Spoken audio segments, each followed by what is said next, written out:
Salve, camaradas! E aí, tudo bem? Eu sou Matheus Costa, bem-vindos ao canal Codex 95, canal onde nós defendemos a verdade bíblica, tradicional, histórica, ortodoxa da fé cristã, de besteiras que as pessoas falam aí na internet. Hoje nós temos uma historinha para contar para vocês. Eu tô afastado do canal há um tempo, passei o mês aí de fevereiro, finalzinho de janeiro, ocupado, estudando. Bom, eu sou funcionário público, mas eu continuo estudando. Eu sou aquele cara chato dos concursos que ele fica perturbando a família, né? Falando pro primo estudar, pro irmão estudar. Aliás, tem um vídeo aqui no meu canal que vocês não foram ver, vocês gostam só de ver polêmica de religião. Vai lá, tem um vídeo aqui, eu vou deixar o link na descrição, ensinando como estudar para concurso público, eu acho muito importante. E eu continuo estudando. Fui fazer uma prova esses dias, lá em São Paulo, na Faculdade Presbiteriana Mackenzie. Faculdade top, muito bonita, né? Num bairro de rico lá, bairro Higienópolis. Fiquei abismado lá com a faculdade, muito legal, muito estruturada.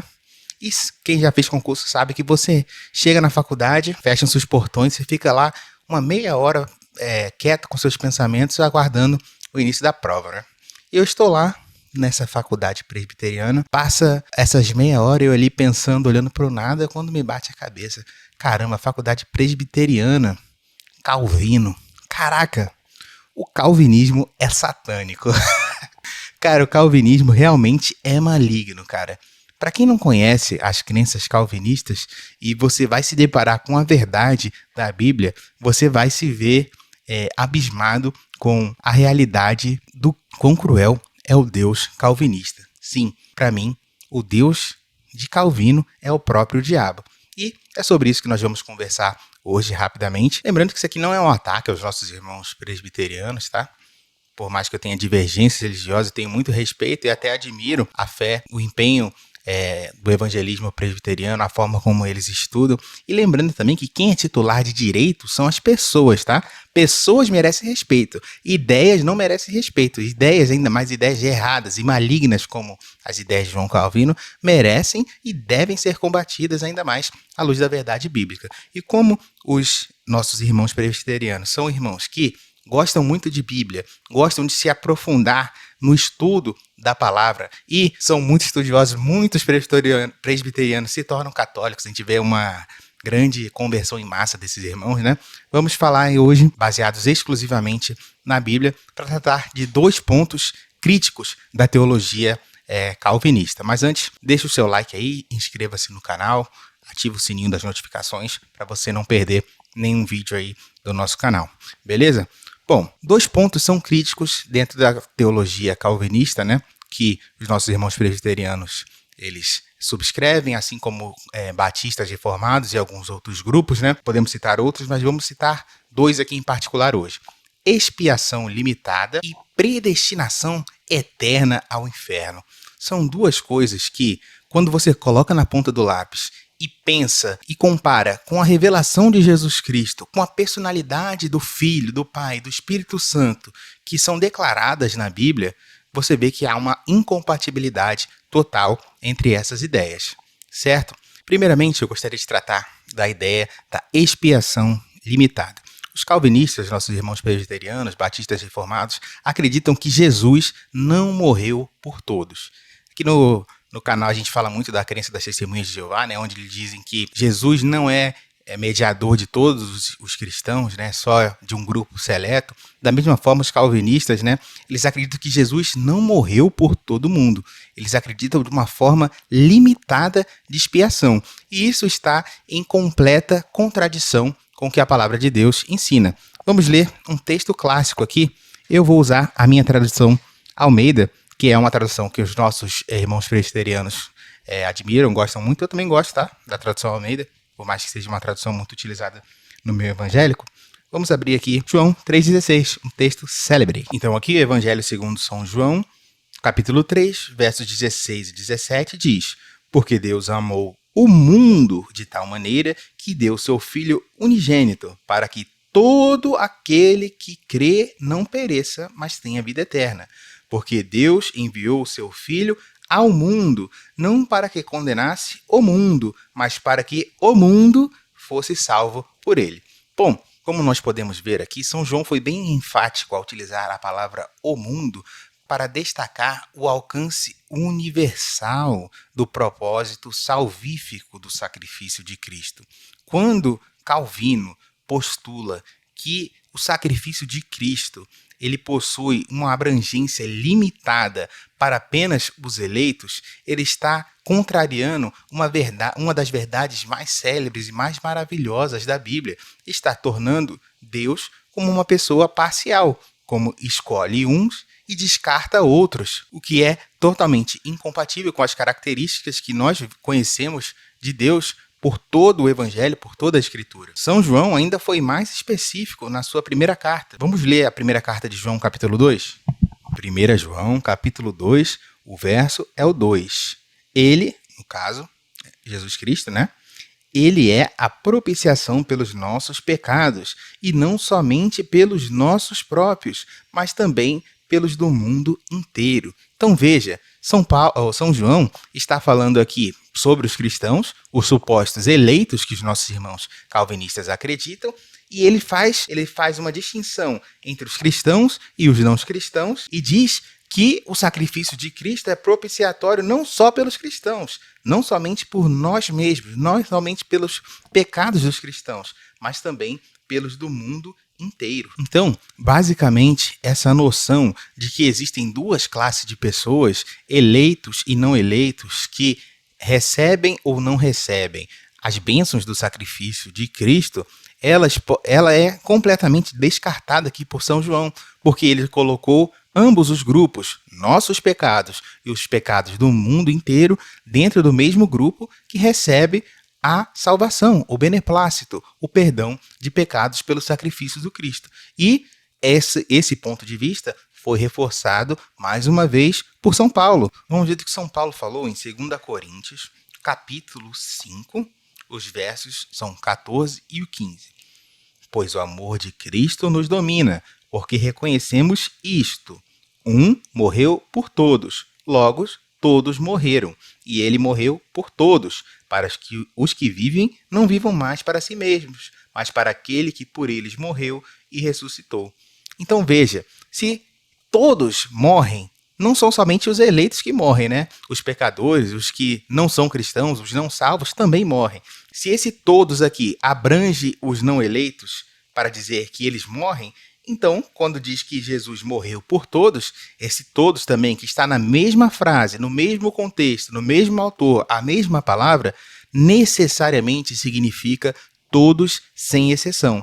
Então, não há como fugir dessa verdade linda e maravilhosa da Bíblia, que é claríssima em todas as páginas do Evangelho. A bênção da salvação pelo sacrifício de Cristo, ela é uma graça imerecida estendida a todos. Todos, sem exceção, estão cobertos pelo sacrifício de Cristo e podem dele usufruir as bênçãos, bastando exercer fé nesse sacrifício.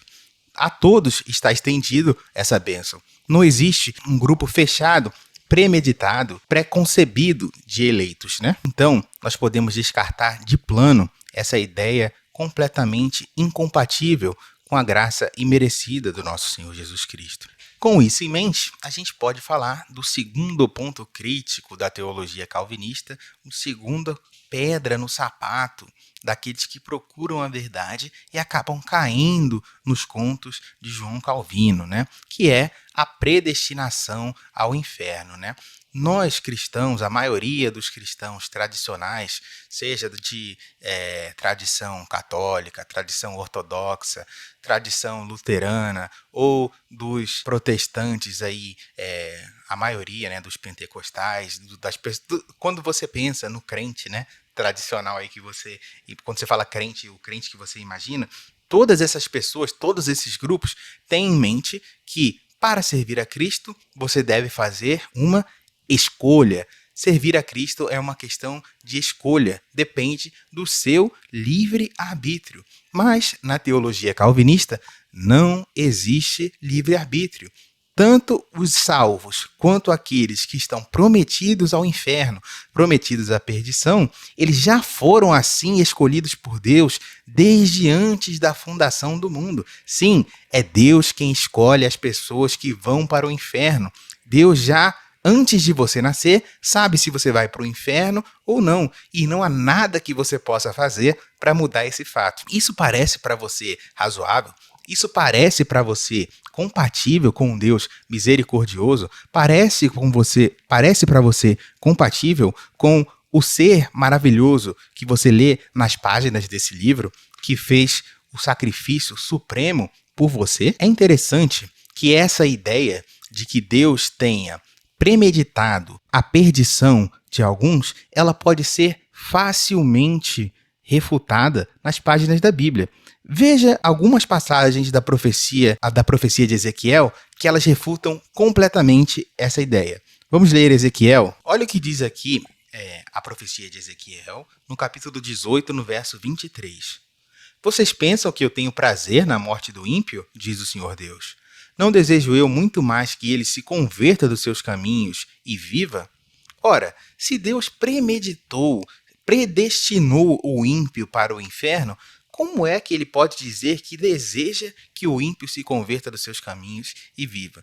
Essas duas ideias são patentemente incompatíveis. E ainda mais, vamos ver agora no capítulo 33 da profecia de Ezequiel. Em Ezequiel 33, no verso 11, diz assim: diga-lhes, tão certo como eu vivo, diz o Senhor Deus, não tenho prazer na morte do ímpio, mas em que o ímpio se converta do seu caminho e viva. Convertam-se dos seus maus caminhos. Por que vocês haveriam de morrer, ó casa de Israel?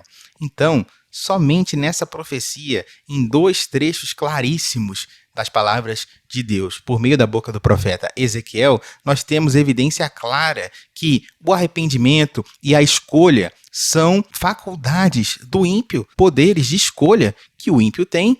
E se ele se reverter do seu caminho mau, Deus terá prazer de poupá-lo do seu destino. Isso está em completa contradição, refuta completamente a ideia que Deus tenha preparado para nós, antes do nosso nascimento, um destino terrível como o inferno, né? Além do mais, São Pedro, na sua carta, 2 Pedro, capítulo 3, versículo 9, diz claramente: Deus não quer que alguns se percam.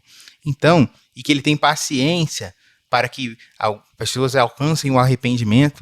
Tudo isso é incompatível, em várias outras passagens ao longo da Bíblia, tudo isso é incompatível com a ideia de predestinação. Lá em Deuteronômio, a Bíblia é clara: eis que coloco diante de ti a vida e a morte, a bênção e a maldição, e tem de escolher a vida para ficar vivo. Ora, se tem de escolher, como pode haver predestinação e escolha ao mesmo tempo?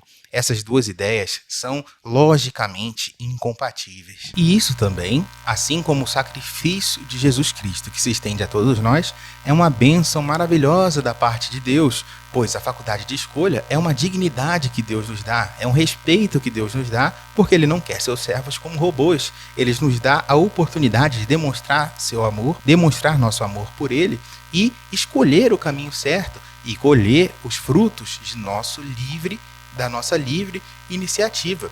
Então a gente pode ver que esses dois pilares da teologia calvinista, abraçada aí pelos nossos irmãos presbiterianos e batistas reformados, entre outros, né, são facilmente quebrados pelas páginas da Bíblia e até mesmo logicamente pelo nosso bom senso, pelo nosso próprio senso de justiça. Eles não são compatíveis com a ideia do Pai amoroso que nós temos em Deus, que nós temos no Evangelho. Então, quando nós olhamos para expiação limitada, não se mantém de pé diante das palavras do chamado universal que Deus tem para todos para a salvação, do sacrifício universal de Jesus para todos, porque por todos ele morreu, pelo mundo ele se entregou. Como diz nosso querido São João: eis o Cordeiro de Deus que tira o pecado do mundo inteiro. Graças a Deus temos livre-arbítrio, a oportunidade de escolher. A condenação, o inferno, existe? É claro que existe, mas não é uma sentença injusta, não é uma sentença autoritária, sem a nossa participação. Não, se formos condenados, é pelas nossas próprias mãos, pelo nosso próprio pecado, pela nossa rejeição consciente e deliberada do presente que Jesus nos estendeu, a cruz. Então, essas duas ideias são completamente incompatíveis e são ideias que só podem ter sido formuladas na mente do próprio diabo. Então, é sobre isso que nós gostaríamos de falar, alertar os nossos irmãos calvinistas que este caminho ele está equivocado. Muitos são, eu fico muito feliz em ver que muitos calvinistas, muitos irmãos reformados têm se convertido, graças a Deus, às igrejas tradicionais, e isso é muito feliz. Elogio os irmãos presbiterianos em especial pela sua forma ordeira de celebrar, pela sua apreço pela palavra de Deus, pela forma como eles pesquisam a história da igreja. Eles estão no caminho certo nesse sentido, mas precisam abrir os olhos e entender melhor a natureza do sacrifício de Jesus, entender de vez a universalidade desse sacrifício, entender o poder de escolha, a dignidade que Deus nos dá de escolher o nosso destino final e viver de acordo e colher os frutos das nossas escolhas. É sobre isso que nós gostaríamos de falar hoje. Deixe o seu like aí, inscreva-se no canal, temos muitos vídeos para sair ainda. Estou gravando um monte de vídeos aí, vai saindo ao longo das semanas. Não perca aí as novidades do canal, vai ter muita reputação, muitas respostas. Vamos continuar com um material muito legal aí para vocês, tá bom? Um abraço, pessoal, valeu!